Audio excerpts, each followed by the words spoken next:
SpaceX, led by Elon Musk, is constructing a network of spy satellites in collaboration with a US intelligence agency. According to sources, under a classified $1.8 billion contract with the National Reconnaissance Office, SpaceX's Starshield unit is developing the network. The initiative highlights SpaceX's deepening ties with national security agencies and underscores Pentagon's investment in advanced satellite systems for enhanced global surveillance and military support. Today's next news is Transport Secretary Mark Harper voiced strong support for Conservative Party leader Rishi Sunak amid internal party unrest with murmurs of rebellion within Tory ranks and calls for a leadership change. Harper affirmed Sunak's leadership for the upcoming general election, praising the government's plan and achievements. He dismissed rumors of replacing Sunak with Penny Mordaunt, urging colleagues to focus on national interests and making sensible decisions. Today's next news is, on March 16, Bengaluru's IT workers, represented by the Karnataka State IT Employees Union, protested outside the Labour Commissioner's office. They demanded an end to exemptions for the IT sector from the Industrial Employment Act. KITU leaders, including President VJK Nair and General Secretary Suraj Niyanga, submitted a memorandum to the Labour Commissioner outlining their concerns. The sector, employing over 20 lakh workers, seeks fair treatment under labour laws. Today's next news is, Israeli Prime Minister Benjamin Netanyahu has rebuked growing US criticism of his leadership during the ongoing conflict with Hamas, vowing to achieve total victory despite pressure.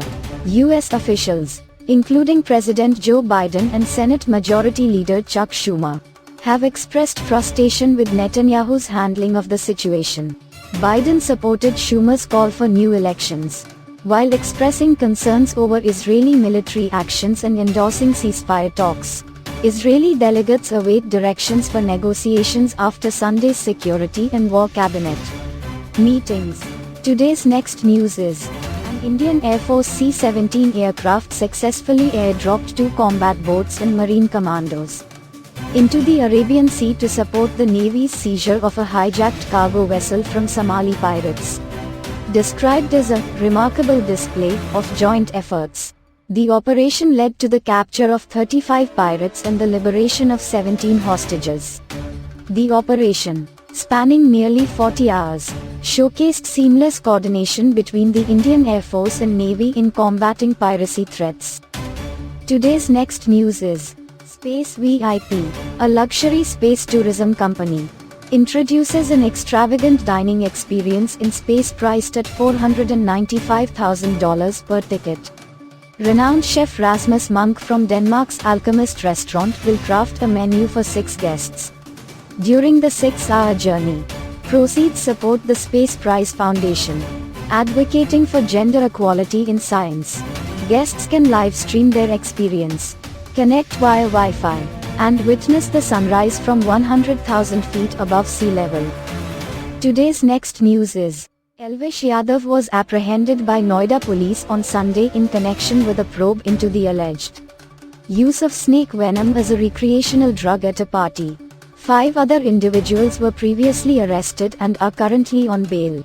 The case, initially lodged at Sector 49 police station, was later transferred to Sector 20 for investigation.